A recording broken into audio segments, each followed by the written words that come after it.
Hi everyone, Roy here with today's Onshape tech tip on using the Alt key.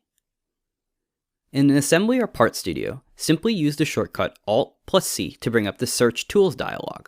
Without having to click anywhere, immediately begin typing the first few letters of the feature you want. As soon as it highlights below, hit the Enter key to directly launch that feature.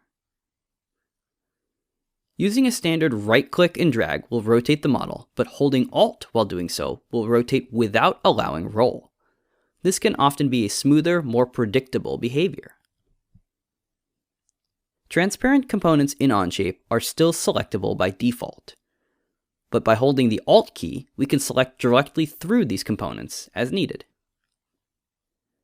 Tapping Alt plus T will bring up the Tab Manager.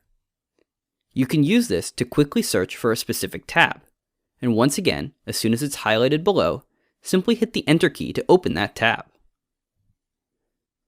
Finally, in a drawing, holding the Alt key while clicking and dragging on an annotation is a quick way to make a copy of it. We can then edit the annotation and update it as needed. So there you have it, 5 quick shortcuts using the Alt key. Thanks for watching, and stay tuned each week for more tech tips.